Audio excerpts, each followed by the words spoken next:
tarde a todos. Nós combinamos na semana passada que hoje nós começaríamos a contextualização da palestra da professora Mauri. Antes de mais nada, nós queremos sempre lembrar que contextualizar a palestra dele não significa que estejamos considerando que algum irmão ou que os irmãos não tenham entendimento para alcançar os conteúdos que ele traz.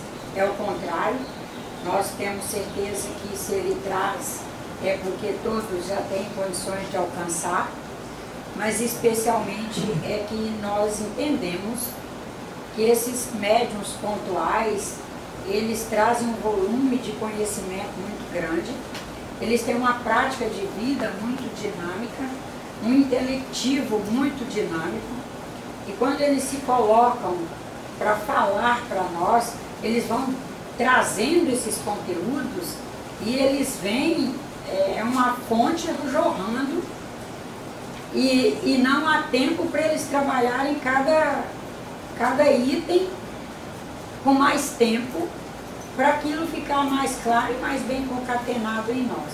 Então, o objetivo da contextualização é especialmente nós juntos fazermos um alcance melhor da coordenação desses conteúdos em nós e poder senti-los adequadamente. Um segundo momento que nós gostaríamos de colocar é que temos certeza de que esses médiuns, eles trabalham a doutrina lá na sua base, na construção dos princípios, para que esses princípios possam ir sendo nossos sustentáculos na nossa caminhada, que não é para aqui, é a caminhada eterna do ser. Como nós não vamos ter, já que vamos contextualizar a palestra, não vamos, se lermos alguma página das obras doutrinárias, não vamos contextualizá-las, nós vamos ler uma página de um livro que é editado pela SBE, que é o irmão F. Alexander, psicografada pelo irmão F. Alexander, através do próprio professor Mauri, e o livro tem como título Meditação, o Silêncio Interior. Nós vamos ler a página que é o capítulo que diz Falando o Espírito Amigo.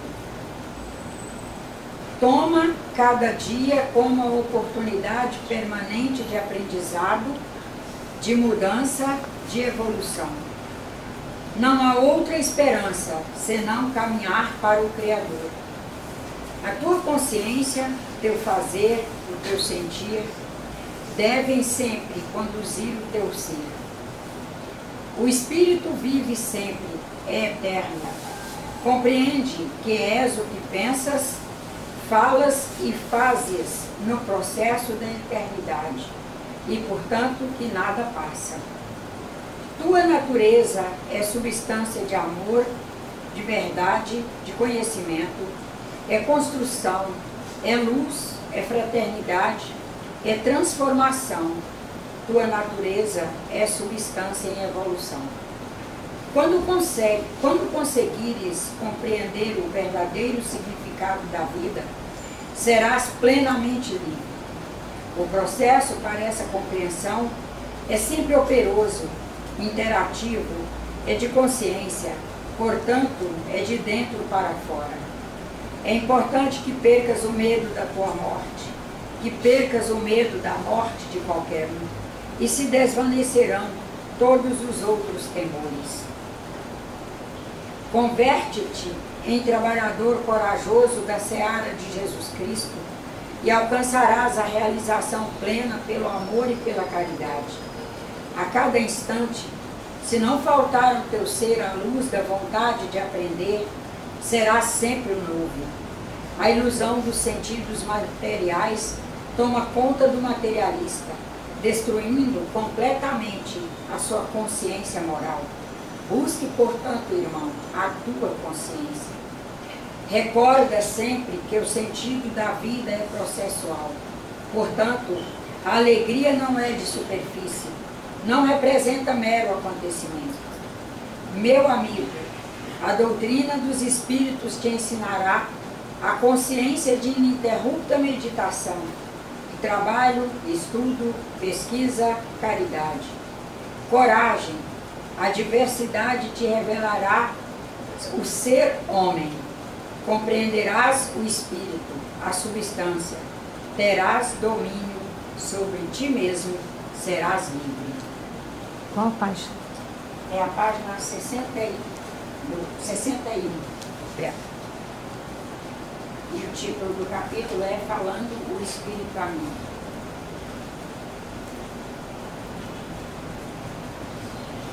A palestra dele teve como título A Dinâmica e os Desafios do Espiritismo no Século XXI. Daí o título, que é a temática que ele vai desenvolver, já nos leva a nos perguntar como estão as minhas dinâmicas para que eu consiga encarar bem os meus desafios no século XXI. Como estão as minhas dinâmicas? É um século de muito movimento.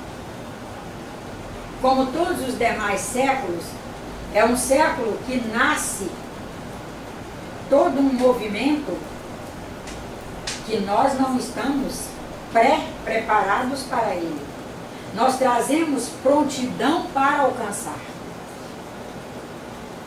Não estaríamos acreditando em Deus, nós sabemos que Deus não nos permitiria ir para um planeta onde nós não estivéssemos com prontidão para alcançar o que temos que alcançar. Portanto, em prontidão para nos trabalhar, nos prontificar para viver cada coisa que temos que viver. Já é o primeiro momento isso. Nós, até pelo materialismo, que sempre nos apresenta uma oferta muito grande de produtos prontos, de confortos, e nós fomos nos acostumando a querer conforto, a querer uma certa regalia. Quando as situações vão vindo, nós às vezes nos sentimos como se aquilo nos pegasse de surpresa. Mas na verdade, na nossa consciência, nós já sabíamos que viveríamos aquilo. Nós temos leitura de meio. Acompanhar a nossa própria leitura é um dos grandes desafios de quem vive cada século. Como nós estamos no 21, é o século 21. Num primeiro momento, ele diz, vincularmos-nos a uma ética espírita, espiritismo não simplista, não casuístico. Especialmente nós que viemos herdeiros do espiritismo do século XX, nós fomos, eu diria, que aquinhoados com o espiritismo casuístico. Cada caso que é relatado tem uma explicação linear e é quase como se aquela explicação pudesse servir a todos. E assim é que nós fomos mergulhando, muito especialmente na cultura, de que estamos aqui num pagamento de dívidas do passado. E que tudo que vai nos acontecendo, nós teremos uma explicação em cima do passado. O espiritismo casuístico nos leva, dentre outros prejuízos, a isso. Como se não existisse o novo. E a maioria das nossas grandes dificuldades... Sempre fala que é o karma, né? Sempre fala que é o karma. E o pior é que é um karma mal conceituado. Porque o karma bem conceituado, ele não é em cima do passado. Não sei se a senhora sabe disso. O karma, quando a visão de karma bem conceituado, karma é lei. Quando eu tenho que viver alguma coisa ligada ao karma, o karmático, é lei que eu vá viver aquilo. Então, dentro do que eu já tiver construído, aprendido, que a humanidade já tiver bases para me auxiliar, que os espíritos desencarnados, junto com os espíritos encarnados, tiverem condições de ajudar a esse espírito, criar sustentabilidade para viver aquilo, por lei nós viveremos aquilo. No momento em que, por exemplo, a senhora trouxe uma prontidão para cuidar de alguém do qual a senhora não vai ter expectativa de vê-lo se doutorando, prestando um serviço material nas ordens da terra. No momento em que a senhora tiver condições de ser alguém que vai amar incondicionalmente, não vai se sentir cansada, desanimada com aquela missão, por karma, é a lei, a senhora acolherá no seio da sua família, quem sabe uma pessoa que responde a essa prontidão que a senhora traz. Eu me sinto nessa Só quadra que, aí. sente? Maravilha. Não sabia. Eu Só que tive uma filha paralítica, né? dentro da visão de karma, que nós, no simplismo, no espiritismo simplista e no casuístico nós fomos colocando, karma ficou sendo como?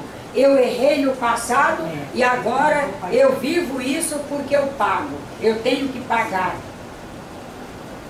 Quando nós estamos sempre em condições de oferecer ao cosmos aquilo que nós já amealhamos, aquilo que nós já recebemos condições por parte de todo o cosmos de construir prontidão em nós.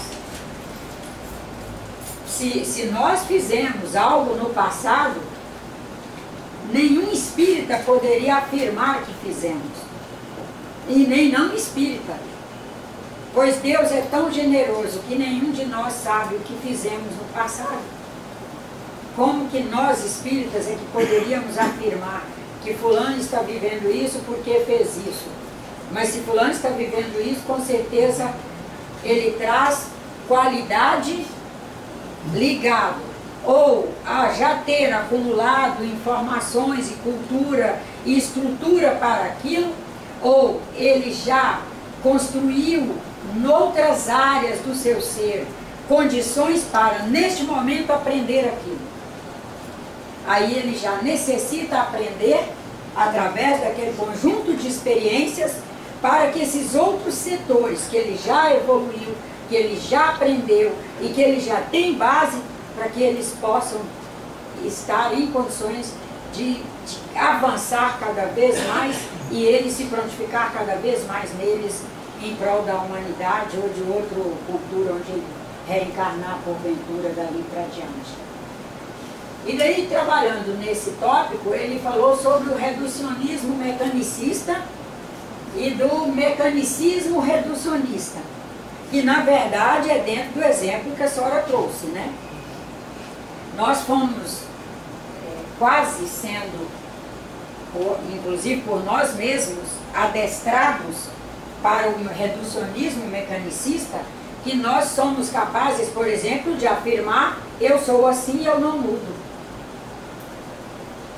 Tem reducionismo mais cruel do que esse? Eu sou assim, eu não mudo. Você chegar para alguém, e isso provavelmente já aconteceu com mais alguém aí, você chegar e dizer: fulano, essa linha de pensamento que você está nele, você vai sofrer anos essa raiva, você vai sofrer anos esse ódio, você vai sofrer por anos essa adrenalina te prejudicando, não vale a pena. Não, eu sou assim, eu não mudo. Reducionismo. Quando a pessoa está chegando, tentando mostrar os outros horizontes, inclusive a primeira fala é para estruturar, para chegar às outras, para mostrar a dinâmica cósmica que permite a ela sair daquele pilar da raiva, do ódio, das desesperanças e etc. Ela já fecha a porta, ela reduz o espaço, inclusive o espaço de sentido dela, para aquela pessoa chegar ajudando a alargar seu espaço de sentido. Nós fazemos reducionismos sem nem perceber da aposentadoria. Não quero me aposentar para não fazer nada. Hã? Infelizmente. Vou reencarnar para não fazer nada. E daí adoece e faz doença. Daí faz deterioração mental. Daí faz deterioração cultural. Porque não há o não fazer nada. A pessoa numa visão reducionista, ela até tenta fazer o reducionismo do não fazer nada, mas na ideia do não fazer nada, como não há o parado cósmico, não há a possibilidade de largarmos todas as dinâmicas, alguma coisa nós estaremos fazendo. Ou nós fazemos saúde através de movimento, de atividades, de reconversão profissional, de buscar um trabalho voluntário, de estudar, de buscar uma área que a gente não conhece, fazer um curso e fazer algo, movimentar. Eu vou me aposentar para fazer coisas que eu não tive tempo de fazer ao longo da minha vida, e daí a pessoa já está abrindo, mas não fazendo expansionismo, no reducionismo, ela é capaz de produzir a própria deterioração. Desse reducionismo mecanicista, está mais ou menos claro o que ele quis colocar? Por exemplo, nós às vezes reduzimos experiências que vivemos. Você casa, quando você escolhe um companheiro ou uma companheira, você escolhe dentro do padrão que você é naquele momento, e inclusive influenciado por algumas normas e preconceitos que já lhe fecham, né? Por exemplo, mulher é super comum casar porque na família dela não há possibilidade dela ficar solteira e não ser cobrada todos os dias, por exemplo. Então, com os padrões que ela traz e dentro do conjunto de normas e preconceitos que ela vive, tanto o homem como a mulher escolhe ali um companheiro, vive um conjunto de experiências. Um belo dia, vê que não dá mais, que os dois foram na caminhada, foram se distanciando, às vezes devagarinho e às vezes até muito ligeiro, e a distância fica tamanha que não dá mais para ser um casal, não dá mais para conjugar. E quando se separa, o reducionismo mecanicista põe essas pessoas para pensar que nada valeu a pena. Eu vivi 10 anos com ele, olha como eu saí, vivi 10 anos com ela, olha o que foi. Não, no período em que estiveram ali, viveram a experiência que foi possível. Agora não dava mais, vamos embora da melhor maneira possível resolver a situação. Já sabendo que aprendeu muito, que construiu muito, que plantou muitas sementes e que elas vão com certeza germinar, crescer, florescer e frutificar. É buscar as sementes. Um dos desafios, buscar as sementes boas que foram semeadas. Algumas sementes que não são tão boas assim, vamos embora, está na hora de extirpar. Somos, né, um dos desafios do homem para o século XXI, efetivamente alcançar as parábolas de Cristo. Somos todos semeadores. Todos semeadores e todos em interação, estamos semeando e sendo semeados. Algumas sementes nós descobrimos que nós permitimos que elas adentrassem nosso solo, até por força do reducionismo, era cômodo naquele momento. Algumas sementes nós enxergaremos depois que pelo reducionismo, porque ele nos leva a acomodar, pela acomodação do reducionismo, a gente permitiu que aquela semente até germinasse. A gente descobre que fez até alguns hábitos ligados àquela semente. Daí a gente começa a ter que trabalhar os hábitos para chegar à base da semente e extirpá-la. Mas estamos aí na liberdade de ser, num processo cósmico que é quântico, que nos permite o tempo todo amealhar recursos por todos os lados, em todas as dimensões e direções e sentidos, que nos permitem erradicar aquilo que já percebemos que não é mais saudável. E foi saudável no momento, porque se não fosse também, nós não permitiríamos. Imagina, num momento que você não sabia que aquilo, não sabia que existia outra possibilidade. naquele momento é aquilo que você sabe. Aí, vivendo aquela experiência, nesse jogo aberto de viver e trocar informações, você vai descobrindo os horizontes. Aí você faz um outro olhar, um outro enxergar, um outro consentimento. Aí é a hora que aquilo passa a não ser saudável na sua vida.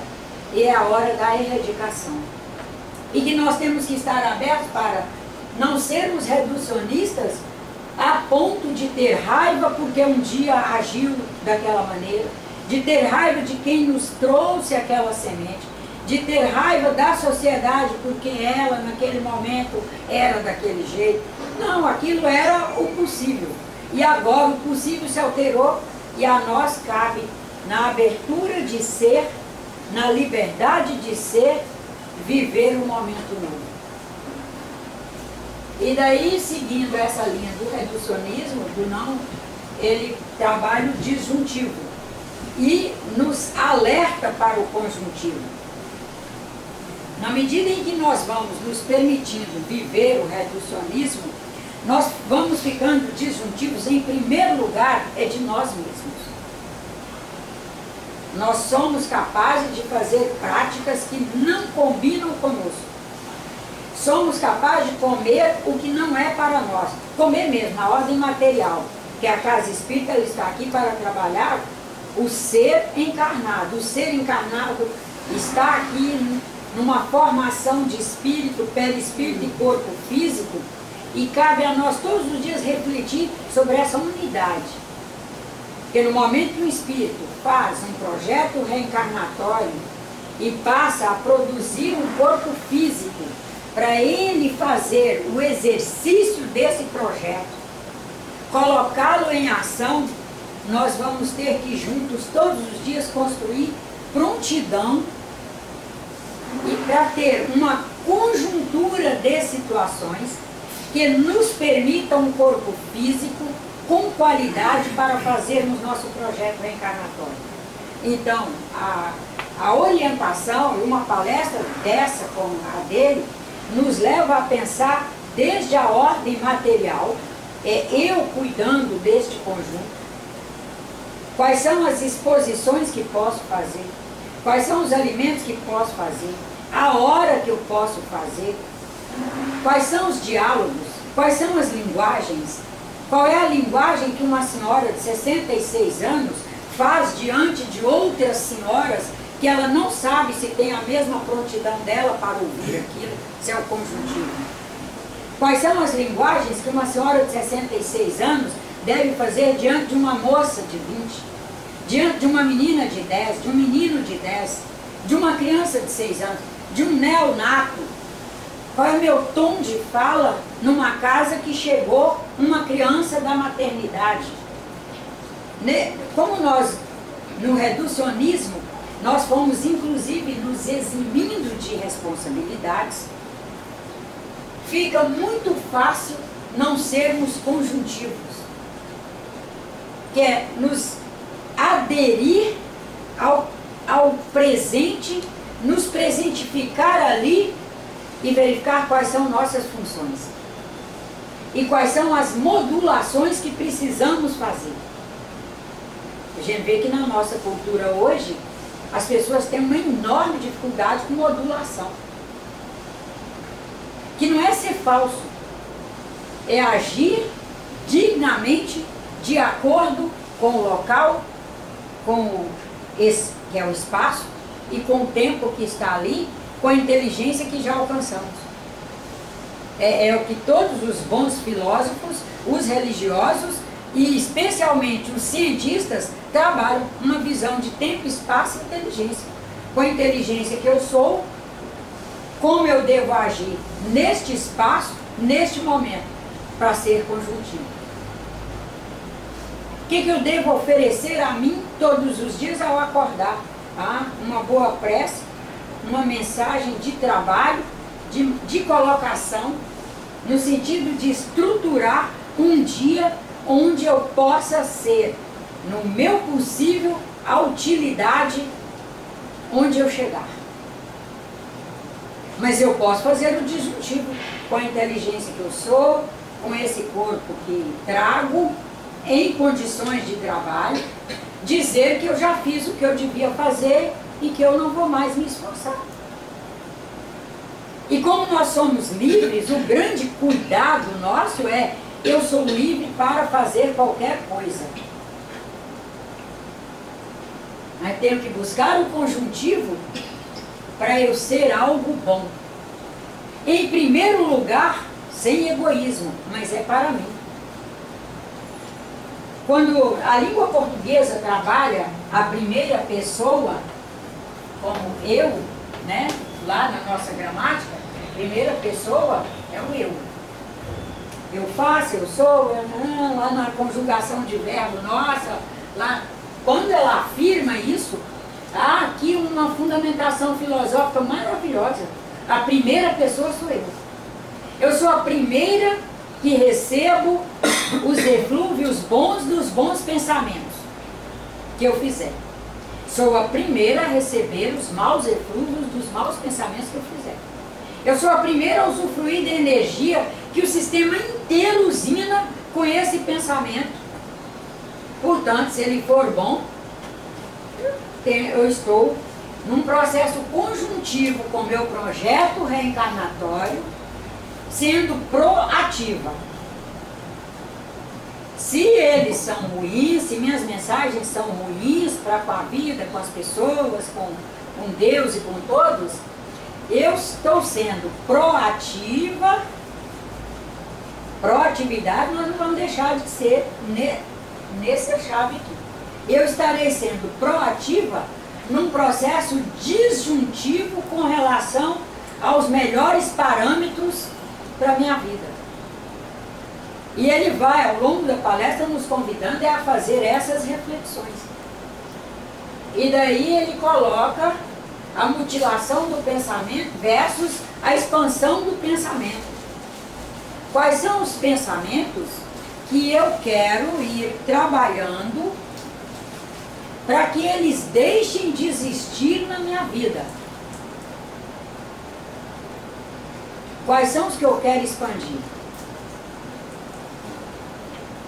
O grande cuidado é, na medida em que nós inadvertidamente cedemos a pensamentos pobres frequencialmente, a nossa interação, o nosso compartilhamento de campo fica com pessoas encarnadas e desencarnadas, também de frequências muito pobres.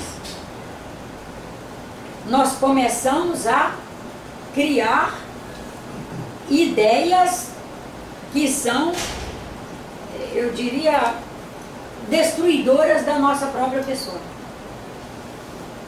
Porque o pensamento gera o campo das ideias.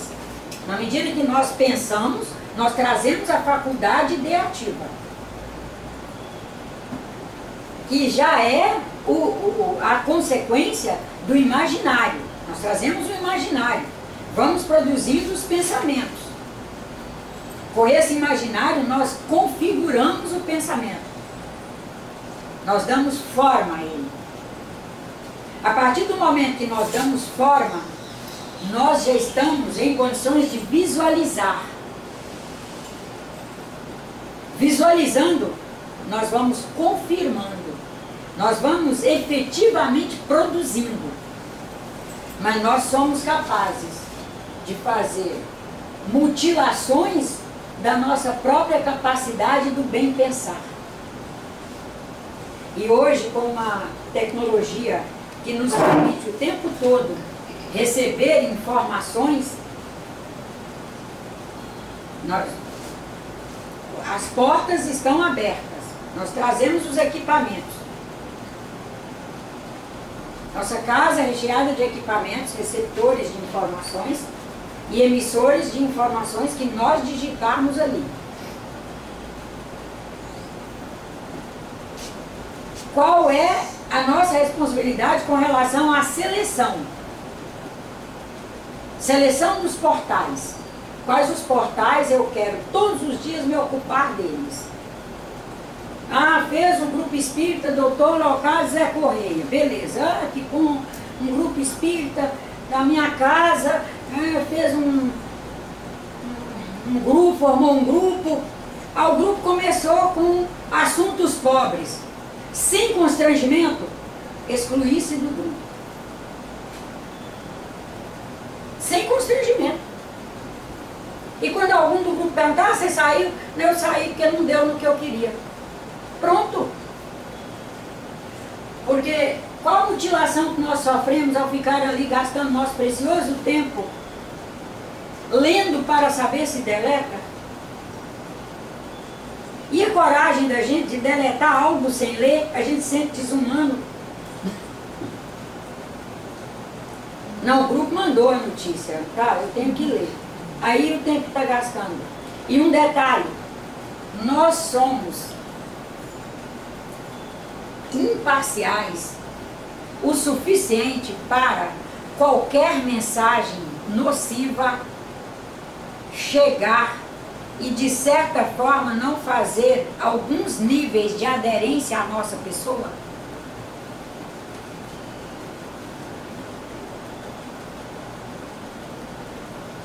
Eu dou umas paradinhas para todo mundo refletir. Eu sei que eu não sou.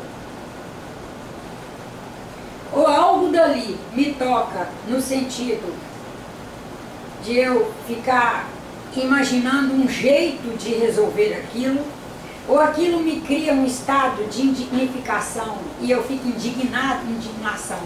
Eu fico indignada com aquilo e acabo produzindo inclusive adrenalina, que nem um de nós está em condições de suportabilidade para mais adrenalina do que já produzimos com o nosso simples cotidiano. Não estou dizendo que nós estejamos ruins, nem desequilibrados.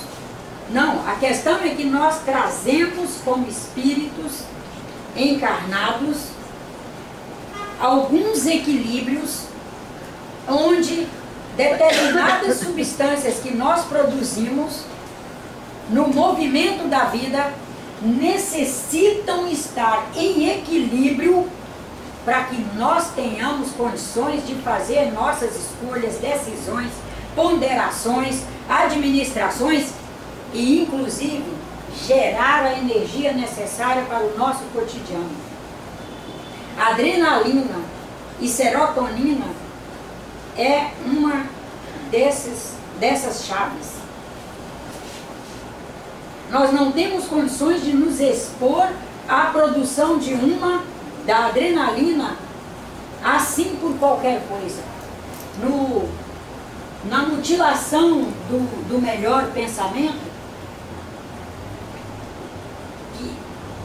que inibe a expansão do melhor, nós somos capazes de fazer essa atitude, que não é uma atitude deliberada que nós estamos racionalmente pensando que quer produzir. São substâncias que nós produzimos deliberadamente só por nos expormos a uma situação. Nós não temos que pensar, eu quero produzir adrenalina, ou eu quero produzir serotonina. A serotonina, que é a do bem-estar, que é a que permite ao espírito equilíbrio, mansuetude interna, para que o cérebro possa fazer os processamentos que o perispírito vai informando, e o perispírito informa, porque o espírito já fez aquela informação ao perispírito, e o perispírito no gerenciamento do sistema celular vai trazendo aquelas informações para o sistema celular, para que nós produzamos serotonina, nós ainda precisamos nos expor à realidade de fazer exercícios físicos. É no movimento que a gente produz e libera. Para produzir serotonina, adrenalina, basta ler algo que nos incomode profundamente. Basta ver algo, que é a leitura pelos olhos também, ver algo que nos incomode profundamente. E daí nessa mutilação do pensamento, nós vamos pensar nesses elementos muito do dia a dia.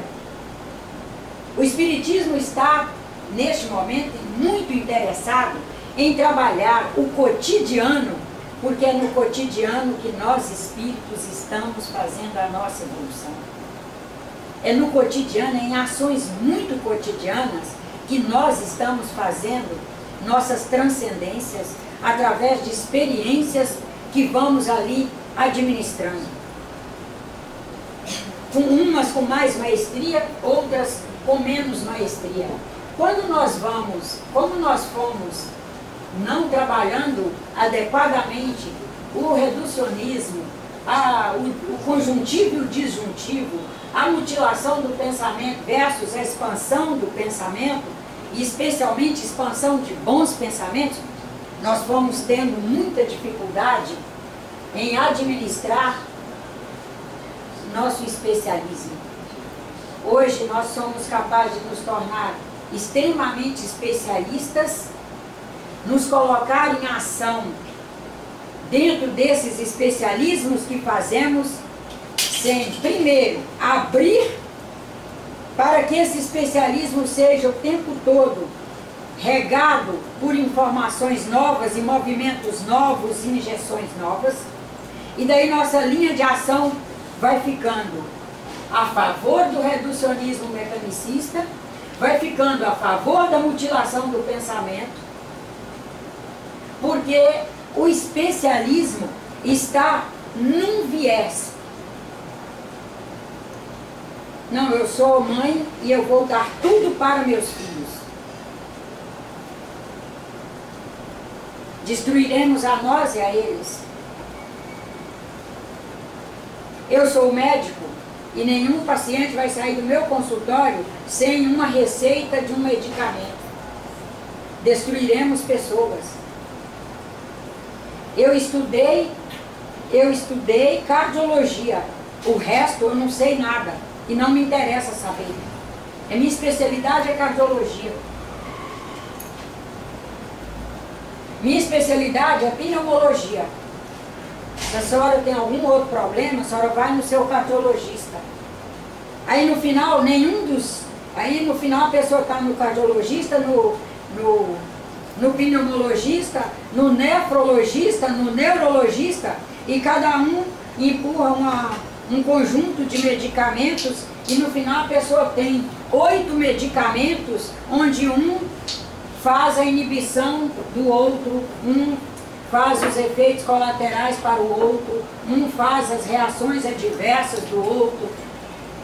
E nós, no reducionismo, vamos aceitando isso. Nós já chegamos ao nível de especialismo de sair do médico triste se não sair com uma receita. A gente se especializou em tomar medicamento.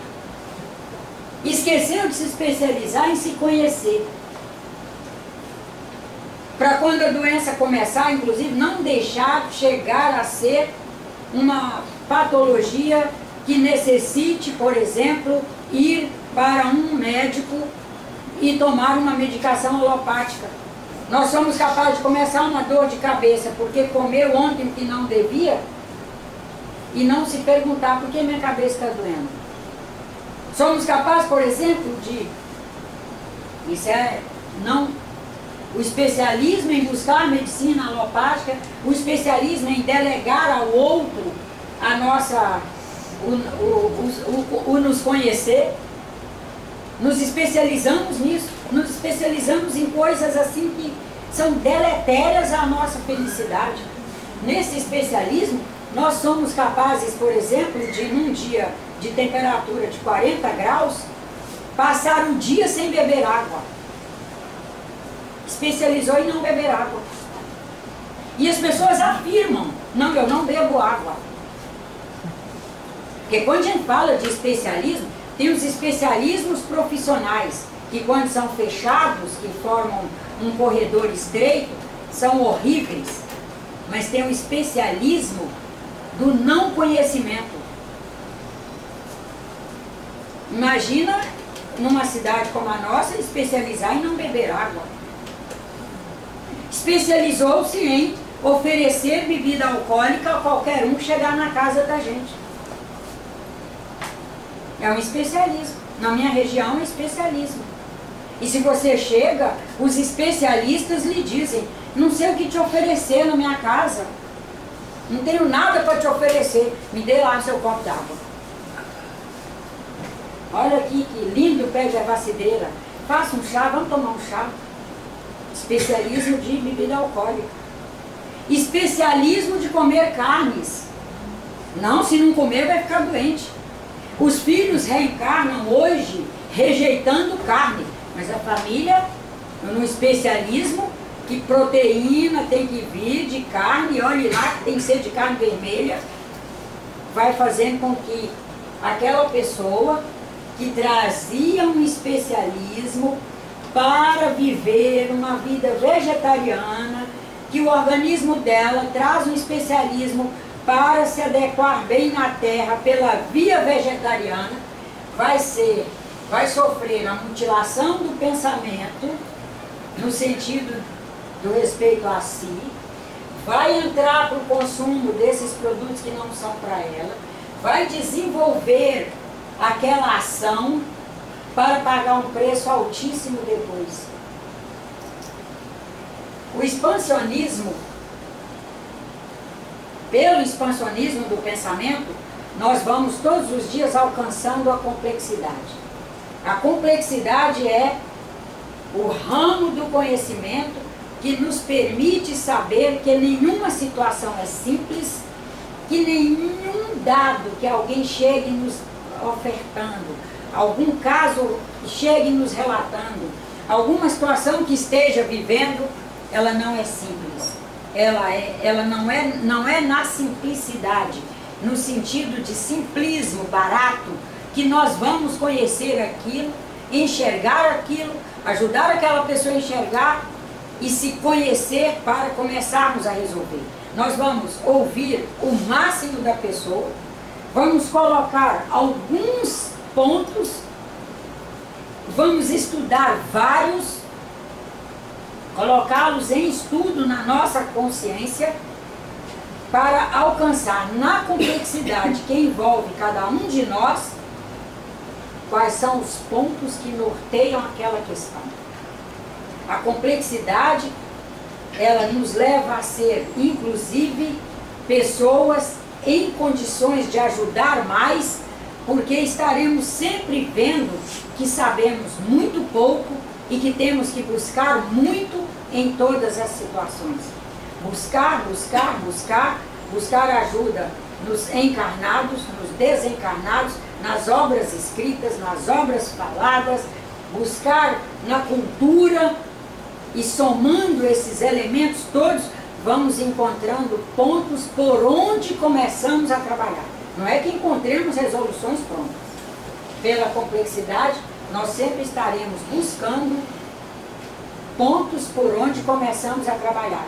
Só que quando começamos a trabalhar esses pontos, nós vamos nos iluminando, vamos acessando registros que há em nós, vamos acessando o que a cultura já trabalhou naquele sentido, os espíritos bons, nossos orientadores, encarnados e desencarnados, vão nos fazendo chegar informações e vamos alcançando.